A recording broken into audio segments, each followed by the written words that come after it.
قربانی اسلام کا ایک خوبصورت ترین عمل ہے۔ یہ محبوب ترین عبادت ہے اللہ تعالیٰ کی۔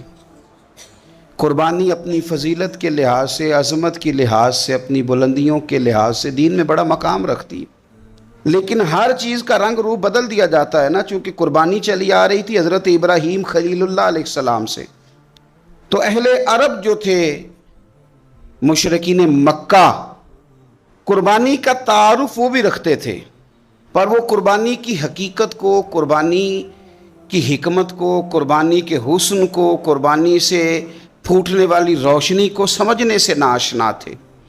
وہ کیا کرتے تھے کہ جب وہ کوئی قربانی کا جانور ذبح کرتے تو اس کا جو خون ہوتا وہ بیت اللہ شریف کی دیواروں کے ساتھ مل دیتے۔ قربانی کے جانور کا جو گوشت ہوتا وہ لا کے بتوں کے سامنے رکھتے کہ یہ خون کعبے کی دیوار سے خون ملنے سے اور بتوں کے آگے گوشت رکھنے سے شاید ہماری قبولیت ہو جائے گی، ہم نے جانور ذبح کیا ہے۔ کمال ہے میرے رب کریم کی کتاب کا انداز بھی۔ قرآن مجید مختصر الفاظ کے اندر، مختصر جملوں کے اندر، اجمال کے اندر اتنی بڑی تفصیل بیان کر دیتا ہے کہ انسان کے ذہن کے، دل کے، دماغ کے دریچے کھل جاتے ہیں۔ اللہ کھانے پینے سے پاک ہے، بے نیاز ہے مالک۔ رب کریم نے فرمایا لَن يَنَالَ اللَّهَ لُحُومُهَا، فرمایا ہرگز نہیں پہنچتا اللہ کی بارگاہ میں تمہارا گوشت، وَلَا دِمَاؤُهَا، اور نہ ان کے خون، نہ اس جانور کا گوشت اللہ کی بارگاہ میں پہنچتا ہے، نہ خون پہنچتا ہے، تو مالک پہنچتا کیا ہے؟ وَلَٰكِن يَنَالُهُ التَّقْوَىٰ مِنْكُمْ، بلکہ رب کی بارگاہ میں تو تمہارے دلوں کا تقویٰ پہنچتا ہے۔ تمہارے دل میں کیا ہے، تم اپنے رب کی رضا کتنی چاہتے ہو، یہ بات جاتی ہے۔ گوشت اور خون تو یہاں رہ گیا، فرمایا نہ اللہ کی بارگاہ میں خون پہنچ رہا ہے جانور کا، نہ گوشت پہنچ رہا ہے، دل کا تقویٰ پہنچ رہا ہے۔ معنی کیا ہے کہ جانور خریدتے وقت بھی اپنے دل سے پوچھنے نا تیرا دل کیا کہتا ہے، نیت کس سے جانور تو لے رہا ہے، تیرا ارادہ کیا ہے، اور جب تو ذبح کرے تو بھی اپنے دل پہ توجہ رکھ، تیرے دل میں اس کے لیے کیا ہے، تیرے دل کے اندر تقویٰ کتنا ہے، اللہ کی رضا حاصل کرنے کا جذبہ کتنا ہے۔ اور جب تو اس کا گوشت بانٹے تو پھر بھی تیری نظر آنے والے بندے پر نہیں ہونی چاہیے، جس گھر میں گوشت جا رہا ہے اس گھر پر تیری نظر نہیں ہونی چاہیے، بلکہ تیری نظر تو رب کی رضا پہ رہنی چاہیے۔ اللہ کی بارگاہ میں جو چیز جائے گی وہ دل کا تقویٰ جائے گا، اپنے دل پر محنت کی جائے، دل کی خواہشات، دل کی نیتوں کو، ارادوں کو صحیح کیا جائے۔ ایک آیت نے سارا فلسفہ بیان کر دیا کہ نہ وہاں خون جاتا ہے نہ گوشت جاتا ہے، وہاں تو تمہارے دل کا تقویٰ جاتا ہے، تو جس چیز نے وہاں جانا ہے اس پر زیادہ توجہ ہونی چاہیے تھی، اس کا زیادہ خیال ہونا چاہیے تھا۔ یہ فلسفہ ہے قربانی کا کہ آپ کی نیت کیا ہے، کسی کام کے لیے آپ کا ارادہ کیا ہے۔ میرے رسول پاک صلی اللہ تعالیٰ علیہ وسلم نے اپنی زبان حقیقت ترجمان سے قربانی کی فضیلتیں بیان فرمائی۔ جب کسی بات کا نبی پاک تذکرہ کر دیں، حضور تو ویسے ہی برسبیل تذکرہ کو نام لے لیں تو وہ چیز شانوں والی ہو جاتی ہے، اور جس کا مختلف زاویوں سے، مختلف جہتوں سے، مختلف انداز سے میرے کریم تذکرہ کریں، اور حضور علیہ السلام مختلف طریقوں سے اپنے امت کے دل میں اس کی اہمیت کو بنائیں۔ بڑا پیار ہے رسول پاک کو سیدہ فاطمہ الزہرا سے، حضور کو اپنی شہزادی کے ساتھ سیدہ طیبہ طاہرہ حضرت فاطمہ الزہرا رضی اللہ تعالیٰ عنہ کے ساتھ بڑا پیار ہے۔ چاروں بیٹیوں میں یہ بڑی لاڈلی ہیں، بڑی پیاری ہیں، بڑی رسول کریم کے قلب اطہر کے قریب ہیں، حضور کے جگر کا ٹکڑا ہیں۔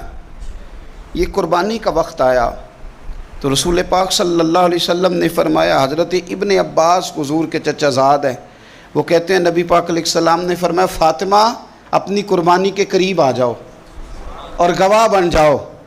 فرمایا اس کے خون کا قطرہ زمین پہ بعد میں گرتا ہے، اللہ قربانی کرنے والے کے سارے گناہ پہلے معاف فرما دیتا ہے۔ حضرت فاطمہ کی شان اقدس پر بھی ہماری مائیں قربان، ہماری بیٹیاں قربان، کیا انداز ہے سیدہ کا، فوراً پوچھتی ہیں، فوراً امت کا بھلا کرتی ہیں، کہتی ہیں یا رسول اللہ صلی اللہ علیہ وسلم یہ صرف اہل بیت کے لیے ہے یا سارے مسلمانوں کے لیے؟ کیا کمال ہے، کتنا پیار ہے حضور کی امت سے۔ حضور یہ صرف اہل بیت نبوت کے لیے ہے؟ نبی پاک نے فرمایا نہیں فاطمہ، یہ ساری امت کے لیے فضیلت ہے کہ قربانی کرنے والے کے جانور کا خون کا قطرہ بعد میں زمین پہ گرتا ہے، اللہ سارے گناہوں کو پہلے معاف کر دیتا ہے۔ خون کا قطرہ گرتے ہی اللہ تبارک و تعالی اس بندے کے گناہ معاف کر دیتا ہے جو بندہ قربانی کا جانور ذبح کرتا ہے۔ ایک نبی گھر بنا رہا ہے، دوسرا بنوا رہا ہے۔ حضرت اسماعیل علیہ السلام پتھر اٹھا کے لا رہے ہیں، جناب ابراہیم بنا رہے ہیں۔ جب خانہ کعبہ بن گیا تو کہنے لگے ربنا وابعث فیہم رسولا، اے اللہ اب اسے بسانے کے لیے اپنا آخری رسول بھی عطا فرما۔ نبی پاک فرماتے ہیں میں دعا ہوں حضرت ابراہیم کی۔ یہ قربانی حضرت ابراہیم کا طریقہ ہے۔ حضور نے اگرچہ نبی پاک کی اپنی سنت تھی، یہ بھی کہہ سکتے تھے سنتی و سنت ابیکم ابراہیم، میری سنت ہے اور تمہارے باپ ابراہیم کی سنت ہے، یہ نہیں فرمایا۔ جب صحابہ نے کہا قربانی کیا ہے، فرمایا سنت ابیکم ابراہیم، یہ تمہارے باپ ابراہیم کی سنت ہے۔ ہر صاحب نصاب پر قربانی واجب ہے، جو زکوٰۃ کا نصاب رکھتا ہو اس پر قربانی واجب ہے، یعنی ضروریات سے زیادہ اتنے پیسے جتنے پیسوں سے زکوٰۃ فرض ہوتی ہے اتنے پیسے جس آدمی کے پاس قربانی سے پہلے آ جائیں اس آدمی پر قربانی کرنا واجب ہے۔ بکرا، چھترا، دمبا 1 سال کا یا دمبا 6 مہینے کا ہو پر اتنا بڑا محسوس ہوتا ہو کہ لگے کہ 1 سال کا ہے، اس کی قربانی ہو سکتی ہے۔ جانور میں کوئی عیب نہیں ہونا چاہیے، اتنا کمزور نہ ہو کہ ذبح جہاں اسے کرنا ہے وہاں وہ چل کے جا نہ سکے، اتنا کمزور جانور نہ ہو، اس کے اندر بظاہر کوئی اتنا بڑا نقص نہ پایا جاتا ہو، کانا نہ ہو، لنگڑا نہ ہو، کوئی اس کی ہاتھ نہ کٹے ہوئے ہوں، ایسا نقص جو واضح ہو۔ بکرا 1 سال کا، گائیں اور بھینس یہ 2 سال کی، اونٹ 5 سال کا۔ اب اس میں یہ ہے کہ ہمارے بہت سارے دوست چونکہ ہم دیہاتی لوگ ہیں تو پوچھتے ہیں کہ دوندا نہیں ہے تو چوگا نہیں ہے، تو یہ ہماری پنجابی کی اصطلاحات ہیں، پنجابی کی۔ شریعت اسلامیہ نے سال بتائے ہیں، یہ تو ہم نے اپنی آسانی کے لیے یا دیہاتوں میں جو ماحول تھا اس طرح کا جانور لیں، خوبصورت جانور لیں۔ جو نصاب ہے وہ بھی میں نے آپ کو بتایا، لیکن ایک اور پہلو بھی ہے، نبی پاک صلی اللہ علیہ وسلم پہ زکوٰۃ کبھی فرض نہیں ہوئی، کبھی حضور پہ زکوٰۃ فرض نہیں ہوئی۔ نبی پاک صلی اللہ علیہ وسلم کے پاس اتنا سرمایہ کبھی اکٹھا ہوا ہی نہیں کہ زکوٰۃ فرض ہو، لیکن نبی پاک کے صحابہ فرماتے ہیں کہ مدینے کے 10 سالوں میں اللہ کے رسول نے ہر سال قربانی فرمائی ہے، ہر سال قربانی دی۔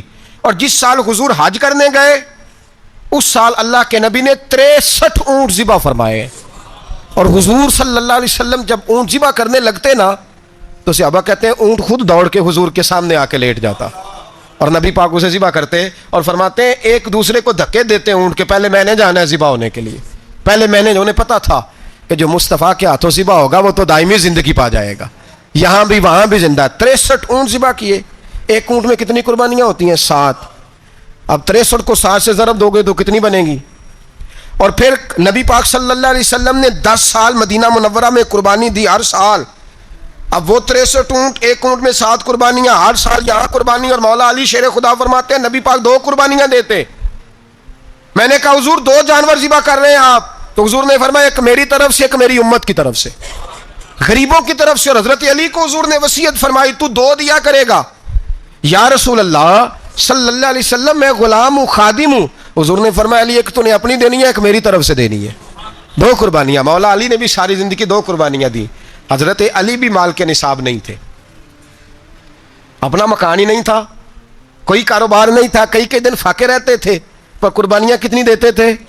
2۔ ہمارے پاس ویسے اگر سسرال میں، میکے میں، کزنوں میں کوئی شادی ہو جائے تو 50-60 ہزار کا خرچہ برابر ہے، وہ پکا ہے۔ اور قربانی کی باری غریب ہو گئے، سارے غریب ہو گئے، کہتے نہیں یہاں مشکل ہے۔ او خدا کے بندے، اللہ کے ساتھ تجارت کر، اس کے رستے میں 1 دے گا، رب تجھے 70 گنا اضافہ کے ساتھ عطا فرمائے گا۔